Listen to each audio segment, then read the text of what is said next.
Bonjour, je m'appelle Minipuce et voici mes amis du planctonium. Mais c'est quoi le planctonium, me diriez-vous?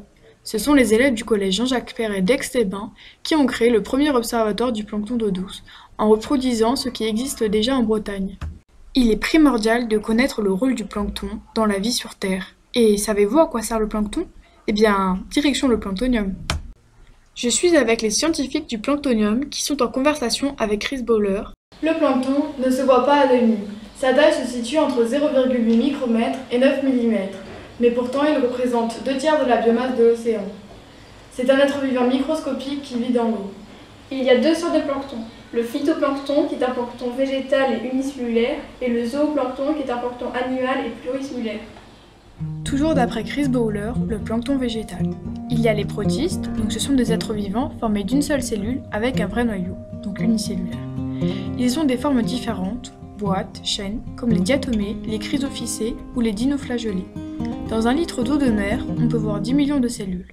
Le phytoplancton est primordial, car c'est le premier maillon de la chaîne alimentaire. Il fait la photosynthèse, c'est un puits de carbone, mais il est aussi fragile, donc il a besoin d'une bonne qualité des eaux. Il est sensible à la pollution et au réchauffement climatique. Puis, il y a le zooplancton, qui regroupe les animaux métazoaires. Ce sont les brouteurs de l'océan. Dans un litre d'eau de mer, on peut voir jusqu'à 100 zooplanctons. Je vais voir les spécialistes du plancton d'eau douce, pour comprendre quel est l'enjeu du plancton pour les lacs alpins.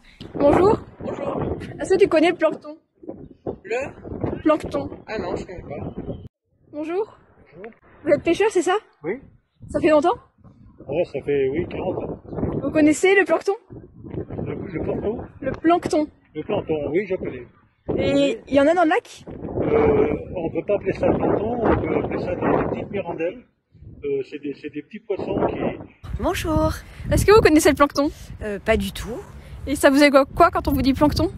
Je dirais Bob l'éponge.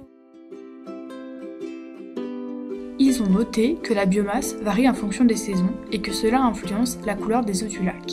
Ainsi, il y a une attraction touristique pour les activités de loisirs comme le kitesurf, le ski nautique. Ils ont mené des expériences sur une microalgue d'eau douce, la chlorelle, afin de déterminer l'impact du glyphosate, donc la molécule présente dans les herbicides, sur le phytoplancton. Ils ont donc fait varier la quantité de glyphosate et mesuré l'évolution de la concentration cellulaire. On voit bien sur le graphique que la présence du glyphosate provoque une diminution de la concentration Le cellulaire. plancton, qu'il soit dans les océans ou bien dans les lacs, a une très grande importance.